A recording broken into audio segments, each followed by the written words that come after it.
Cynefin. Cynefin is a Welsh word meaning haunt, habitat, acquainted, accustomised, familiar. It carries with it a sense of rootedness, temporal, physical, cultural, or spiritual. It describes a relationship, the place of your birth and your upbringing, the environment in which you live, and to which you are naturally acclimatised to. Cynefin Cornwall. In these series of images and interviews, I will show you the aftermath of the mining industry in Cornwall and how they have shaped Cornwall's identity. You will see the current struggles and hardship people face amid a massive population decline and a lack of job opportunities. My Cynefin series aims to highlight the untold stories of those who are the backbone of our economy and helped fuel Great Britain through the Industrial Revolution and into our future.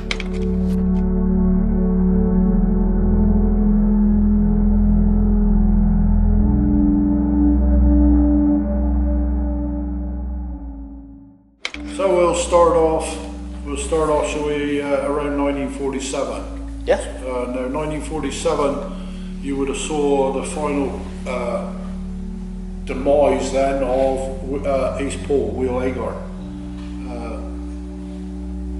Main reason for that was they made a lot of money in the sort of 1920s, and then from that point onwards they were losing, and by the time you get to 1938-39 they're losing in the region of £11,000 per annum, which doesn't sound a lot to us today, but is a considerable amount of money in those days. It was forced to close basically because they couldn't find shareholders. The money had dried up, what with the Second World War and one thing and another. The government wouldn't give them any more money. They said, no, you're surplus to requirement, our agreement for the duration of the war has ended, and so she shut. Now they knew that there was a rich lode across the way, about half a mile away, at what was then known as Wheel Fortune. And it came to be true because around the 1980s, South Crofty actually found it.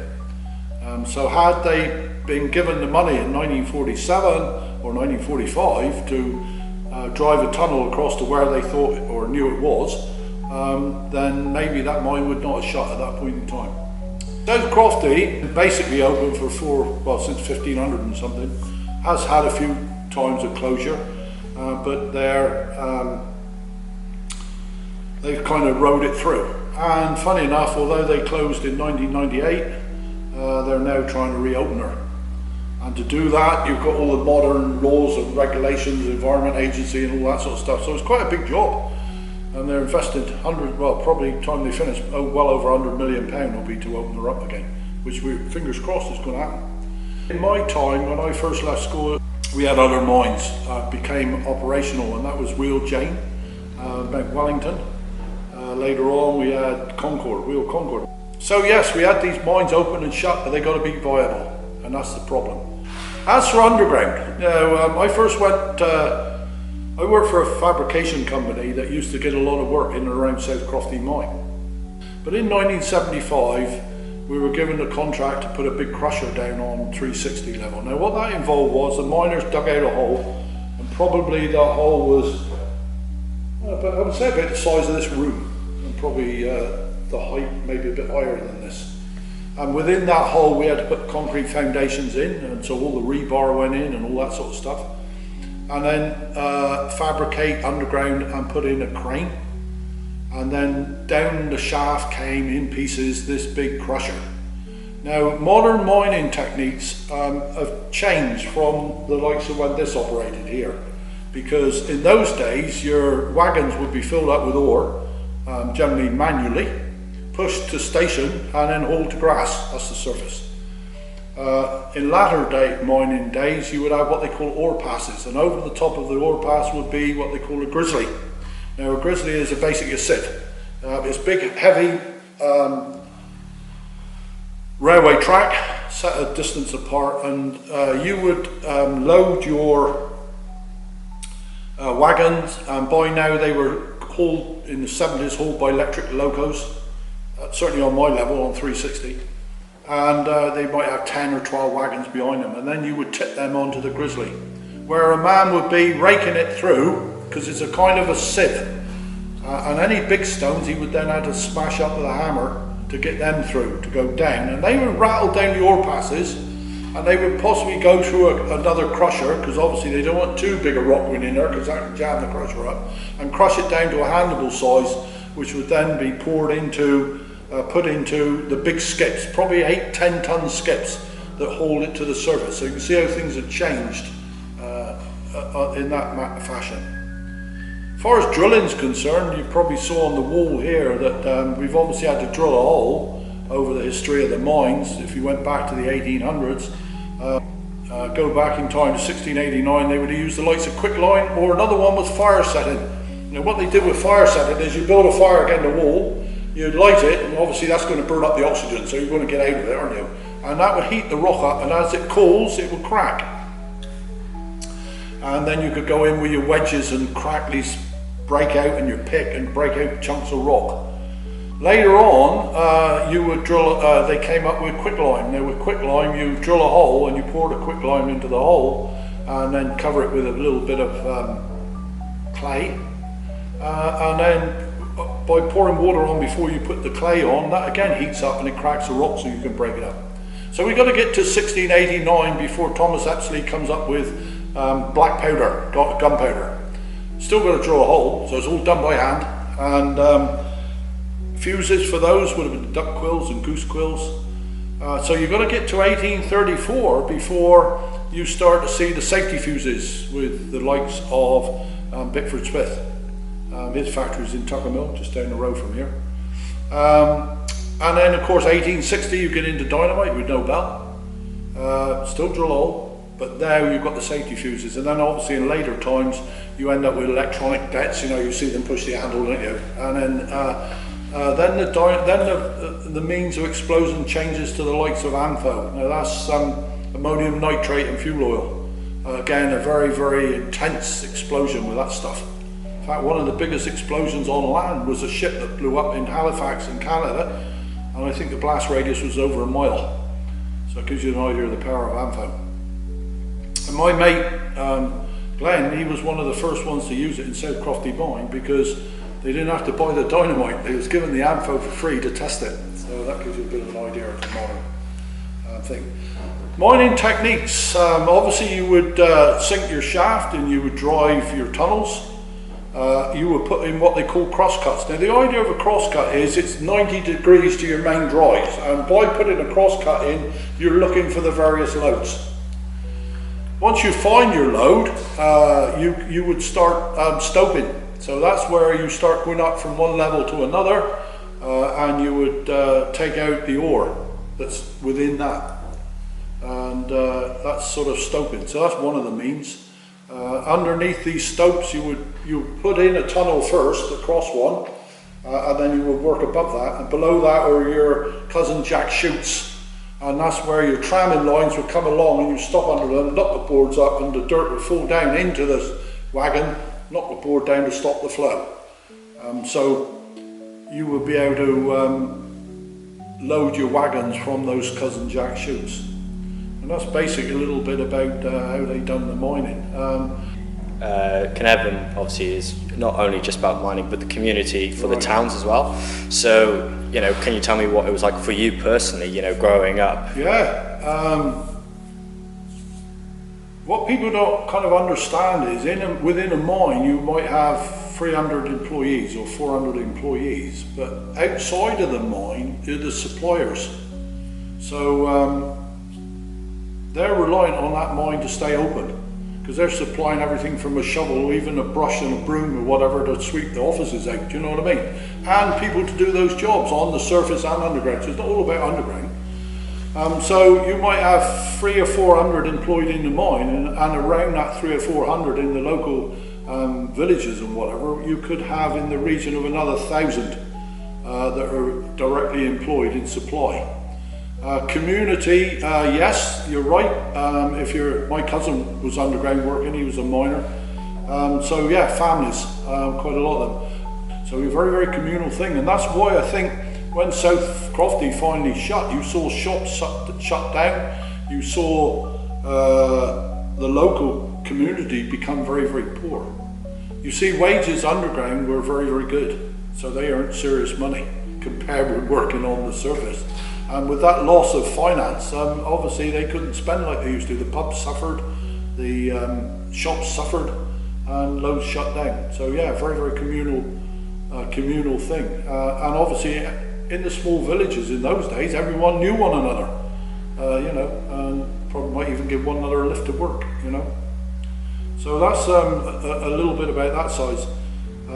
You had your churches and your chapels and all, and I think quite a few people went to that, but not quite so intense as maybe if you went back to the 1860s, where children as young, well actually before that, before 1842, it was recorded that there was children as young as 5 working on the mill, on the surface, girls and boys. At the age of 9 you would go underground. So when they started drilling originally underground with the first machines, they were called widowmakers, because by the age of 39 or 40 the dust killed you. Conditions were horrendous in those days, bad air, fumes from the blower blasting, hot, etc. But obviously come the 1970s they got ventilation worked out a lot better. I don't know what else to say really about the community. Like I say, we all knew one another. Villages, you couldn't get away with mischief, because Mrs. Jones up the road knew what you was up to and would ring mother up and say, "Oi, your son." The next thing I'd like to talk about, or really ask you, is kind of, obviously, what is the community now in Cornwall like nowadays compared to... I would say it's more disjointed. I don't know. I mean, I've lived in my village this one, not the village I was as a child. I spent my childhood in, but once I got married and moved to here, which was over 40 years ago, probably don't know more than about 5 or 6 people in the village, because you always went off to work. And I used to go to work at 7 in the morning, and sometimes wouldn't get home till 6 at night, and so you didn't really get to know people like that. There's a few faces you'll see, you might say hello, but you're not close.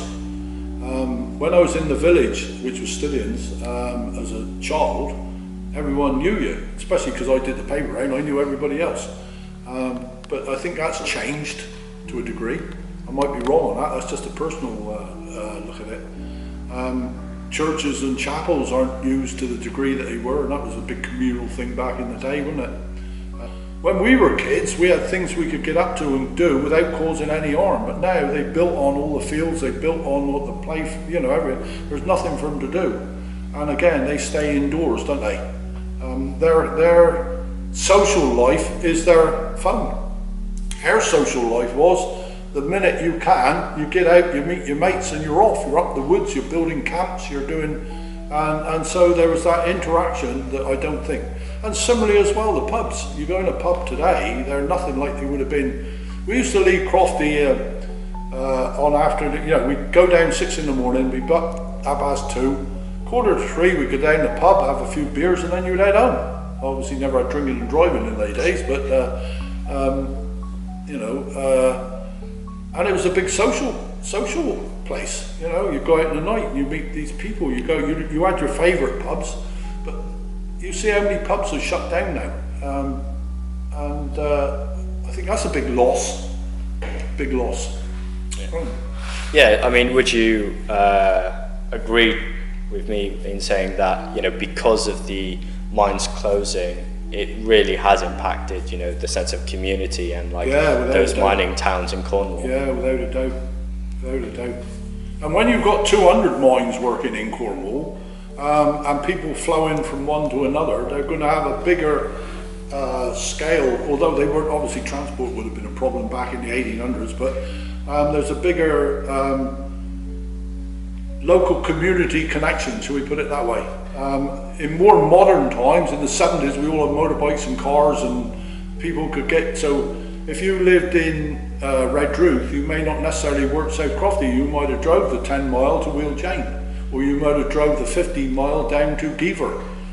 So, there was that bigger spread, because as transport becomes an issue, and relatively easy, so that net spreads, which also means the connections narrow. when they're all concentrated. If you take the collapse of the engine, the man engine down at Levant, 31 miners plunged to their death. Now those 30 odd miners in those days would have been in that vicinity. So yes, that's a hell of a loss for Cornwall, but it's a bigger loss for Pendeen, St Just and whatever, because you tended to try to live wherever your mine was. You know, between 1860 and 1910 it's estimated that 250,000 people left Cornwall to go mining worldwide. So we've probably got more ancestors around the world than we have in Cornwall because of that. We always say, you know, about them going abroad, but in actual fact they did scatter right the way through England. There's certain streets up country in Lancashire and places like that, you know, that have got a Cornish name to it. Because a lot of the Cornish people moved up there to maybe work in the coal mines up there, or lead mines, or whatever, manganese, you name it, and took that knowledge with them, but also that little community thing, as you'll find in the likes of, should we say, Real Del Monte over in Mexico. You know, you can still get a pasty. You know what I mean? Might have a little bit of curry in it, but... For you personally, when obviously the mines closed, I know you didn't work in the mines per se, but obviously, did you know, was there any struggles, you know, because the economic... Well, because I wasn't a miner and I wasn't related in respect of that was my job in South Crofty. Now, by then I had a trade and we went in as subcontractors. So, yes, we lost somewhere that we used to work, but there were still other places. Whereas a lot of the miners that were there had to go abroad. Some of my mates ended up on the Channel Tunnel working. Some of them, in more recent times, were driving stuff from when they tried putting the hub in the sea off of Cardiff Bay. They were down there working on tunnels and things there on that, you know. So yes, they did. You had to disperse. You couldn't stay in Cornwall. A lot of them, like I say, went abroad. So yes, people did struggle. Like I say, it wasn't only the miners, it was everybody, the suppliers, you know, like I said to you just now, the shops shut, the pubs started drying up and closing down, so this community fell apart, effectively. Sometimes people don't realise that just where in the 1800s the people went. Now I got a piece of paper in one of a story of 9 kids in one family. The first one was called, I can remember, was called William, and he kind of goes abroad. The only time he ever came back was once when he was a grey-haired old man of about 60 odd. And then it starts going through the 9 kids. There was one called Kai, he died in New Zealand. There was another one, I can't remember his name, but he came back from South Africa with what they call ptysis, which is silicosis, African ptysis. There's another one disappeared, never saw no more. There was only one that ever came back of the 9 to stay in Cornwall. And funny enough, mother called the last child born to her, the 9th one, the same name, which was William, as the first child born, because she said, I'll never see him no more and I like the name. Demise this is in the 1890s, you know, when Cornish tin mines really suffered. They shut down. In 1904, best part of 50,000 tons of ore of tin concentrate was coming out of Singapore, Malaysia, or that area. So you can see where the production had shifted abroad, and that's why it caused. And that's why when mines suffered and wanted men, because they were short of men, in the 1800s they could go to the mine next door, maybe give them a few pence more an hour, and they would nick them from there. But when all your miners have now disappeared and took the skill abroad, that becomes a problem. And it's a little bit like, if you've got a shop and your overhead is, shall we say, £100,000, and you've got 5 people working there, they got to earn a lot of money to make that overhead. Yeah. The same in the mine. If you haven't got enough labour, what are you going to do? Well, you're going to shift them into production, and you're going to stop developing the mine. And if you don't develop the mine, you don't find fresh ore, so the grades fall, and before you know it, end of the mine. So that's all I can say really about that. I don't know. I can't think of anything else.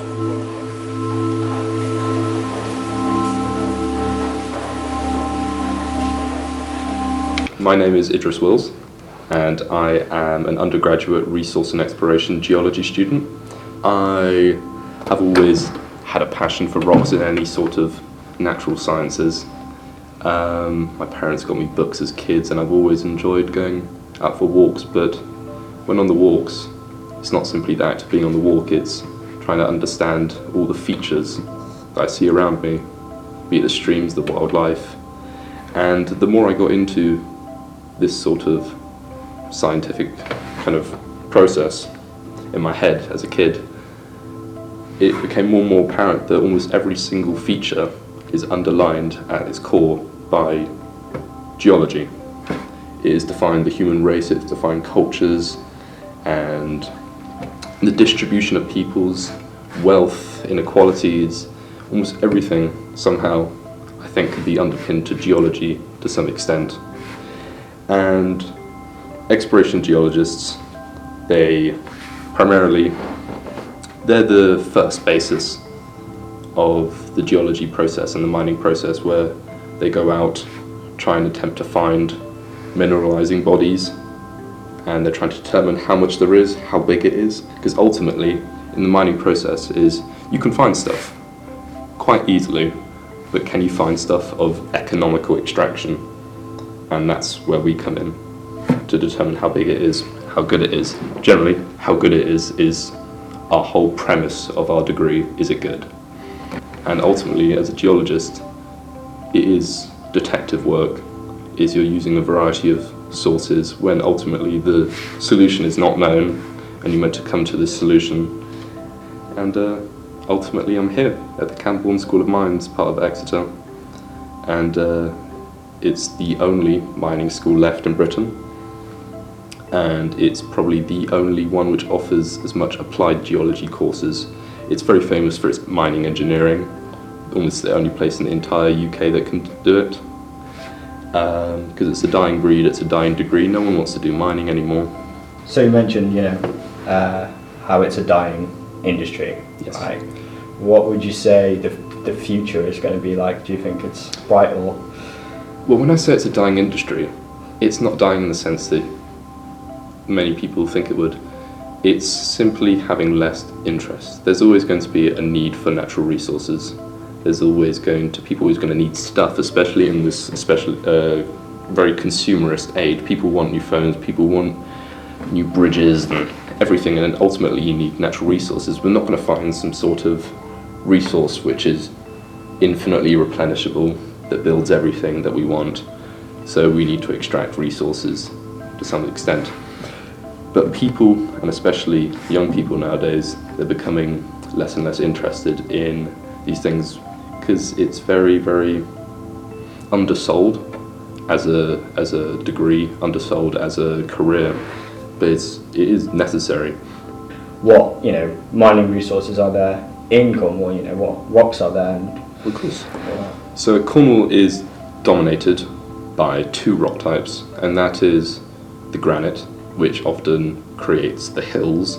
Any sort of hill in Cornwall, the top, a big hill, be it Carmen Ellis, Land's End, even in Devon and Bodmin, they're all granite, which is a very, very hard, weather-resistant magma chamber that is solidified, essentially paraphrasing. But predating the formation of the granites are these, essentially, you could call them turbidites. So imagine you have a seabed and you've got sediment coming in, sand and silt and mud and stuff like that, and it comes in deposited at the end of a river, settling at the bottom of the sea, and you get hundreds and hundreds of meters of layers of this sediment. And this has succumbed to mountain building events hundreds of millions of years ago, and so all these rocks, they're all wiggly, they're all messed up. And once you got the granite coming in some time later, after these rocks were made wiggly and turned into mountains, along with the granite, the fluid, it's quite hard to visualize. When these are hard rocks, it's hard to visualize parts of it as a fluid, but some bits are.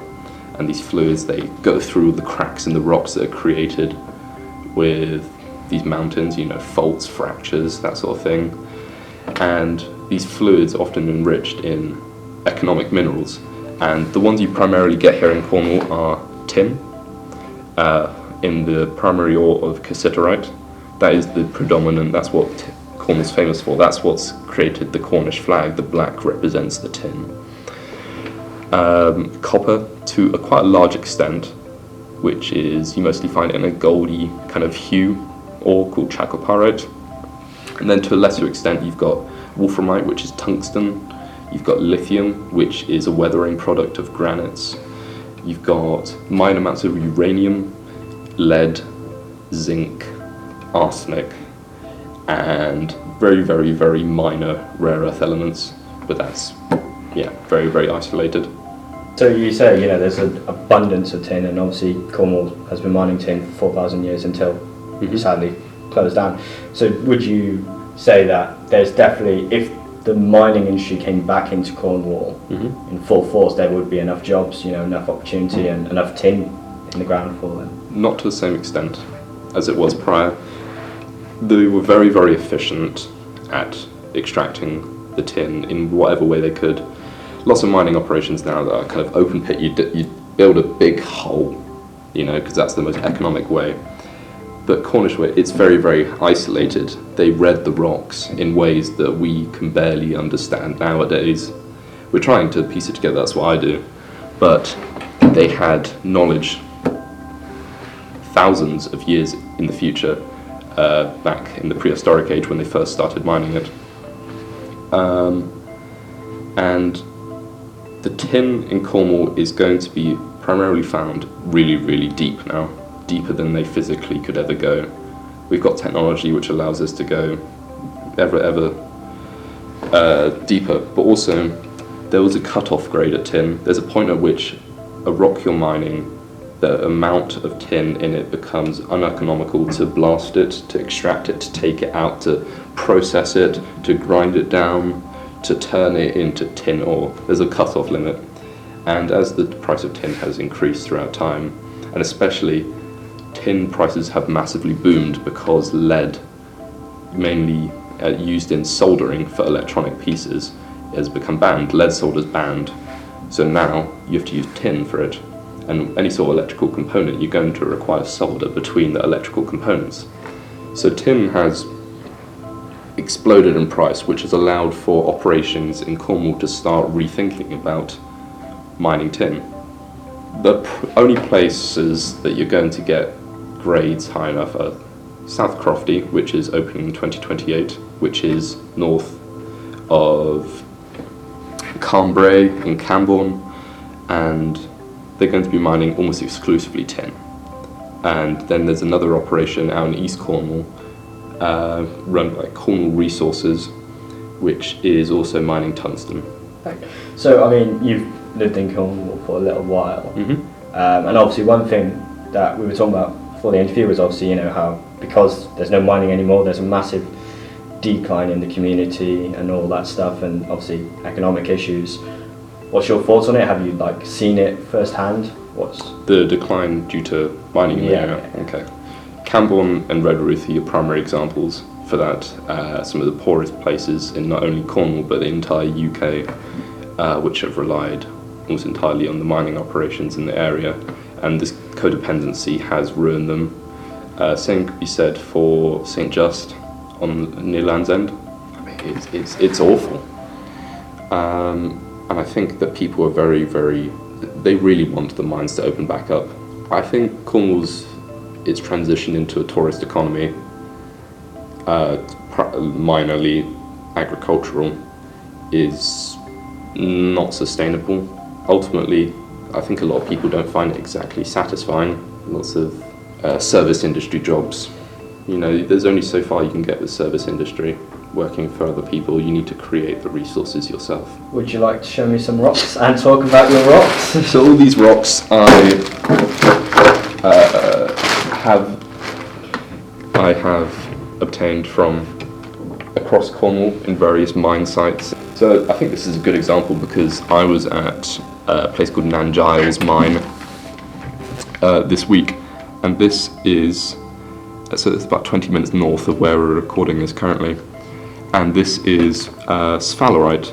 It's kind of like it appears as purpley, silver, metallic sort of mineral, and this is quite a high-grade sphalerite, which is zinc ore, primary zinc ore. And Cornwall's never really been known for mining zinc, so they often just threw this stuff on the side. You know, they're not going to bother mining this, so it's been left out. And that creates a lot of extra environmental problems, because it's this rock also contains a lot of sulfur, and when the sulfur is reacted with waters and stuff like that and leaches, it creates sulfuric acid, which is really, really harmful and toxic to the environment. And you know, high pHs destroys a lot of environments, and it often drains into rivers and then further drains into the sea. This here is wolframite, found at a place called Cleggerhead. Wolframite is the primary ore of tungsten, which is primarily used in artillery and weapons manufacturing, because you can combine it with iron and create a really, really hardy sort of steel. And Cleggerhead was mined during World War II, but it's quite a small it was a small operation. It's a really, really beautiful place as well. They dug basically a side of a cliff off. Okay, this is from a mine near Porthleven. Porthleven? Yeah, just southwest of here. And this bands here are bands of galena and a minor bit of copper ore, chalcopyrite. And galena is the primary ore of lead sulfide, and then chalcopyrite is copper iron sulfide, but it's only ever extracted for copper. Obviously it's not massively great for your body so I need to wash my hands after touching this. And this was found in a completely unprospective ancient mine, found at the edge of a beach, and it just found a hole, and I looked around this uncapped hole, and there was some shinies in it. And yeah, it was never particularly mined. I don't think they bothered with it. This is a really good grade of bornite and chalcopyrite. You may not be able to see it massively, but it's called a massive ore, and it's almost entirely copper ore, and some of it's kind of rainbowy coloured, some of it's golden coloured. And this is found in East Cornwall, at a place called it's near a town called Minions, and Phoenix Mine, yeah, that's the one. And this is probably the highest grade copper mine in Cornwall, and one of the most successfully run mines in Cornwall, but very, very often not talked about. And they had such a high grade of copper ore that they could just throw it to the side if it wasn't amazing. So you go there, you just bash any rock, and you'll find beautiful things.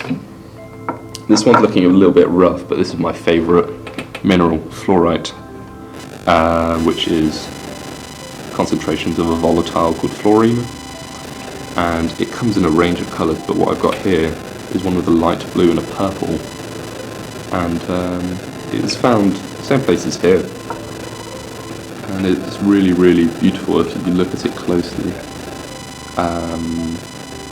Yeah. What else have I got? Tourmaline.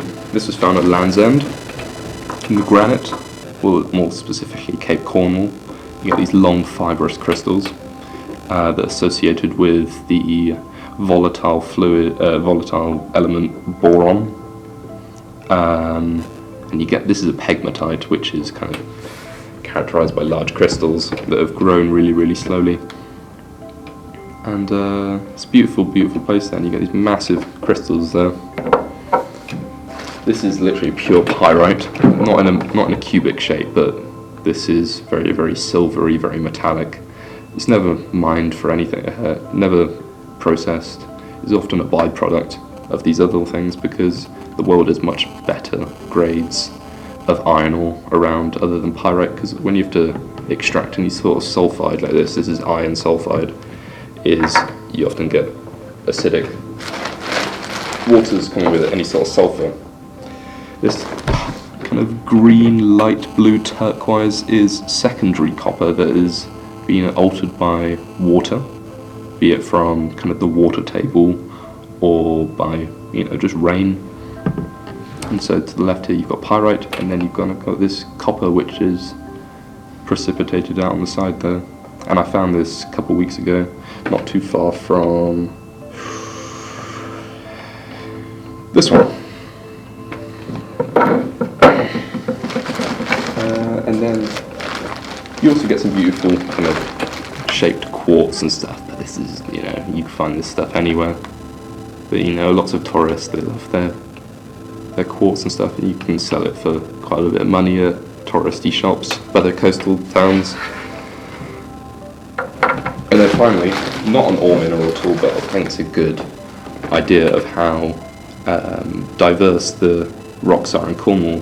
This is from the Lizard Peninsula, which was jammed into Cornwall from the south. And the rocks there are completely different, where you essentially have the ocean crust being thrust above the rest of Cornwall. And so you get these really, really odd sort of minerals. And this here is essentially, to put it simply, asbestos, but it's safe. It doesn't break off at all. And this is serpentinite, and it's been serpentinized, and it's kind of fibrous, but you can't take the fibers out. Don't worry, it's safe. And you get some very, very odd red-looking, green-looking rocks down in the Lizard. You wouldn't expect to see them there. So continuing on with the future of it, what we say, the politics of it all and the distant future, what would you? So I think minerals are going to become incredibly important, almost as important as kind of agricultural security in the world. I think we are building too many not physical things now. There's an AI boom and various social media things, and there's going to come a limit at which people realise there is no more data to collect, and ultimately the success of countries and corporations is going to be underpinned by their ability to get natural resources at reasonable prices.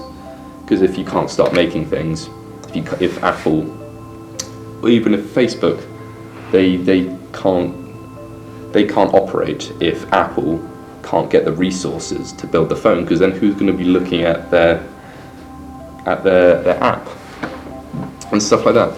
So I think the future of minerals is going to become incredibly important. You already see countries fighting to try and secure deposits. Namely, recently is the United Arab Emirates have basically been fighting a proxy war in South Sudan, or is it North? I think it's North Sudan. Apologies. And they are funding rebel groups there, and they're giving them billions worth of munitions and stuff, because ultimately the gold mines in the area they're pretty great and they haven't been properly explored, and they want to get in on the natural resource wealth. They are losing their oil and they're transitioning elsewhere. Ultimately, the security of resources is going to become incredibly important. That's why more investment from Britain has been in Cornish mines, namely Cornish Lithium and South Crofty. Massive grants have been provided so we can source our own minerals, especially when the world messes up. Briefly about it, how it is bad for the environment, mining. Yeah. Now I believe it's better to mine it in our own country than getting it transported. But what would you say the environmental side of it if we do mine it in the UK? Well, in the UK.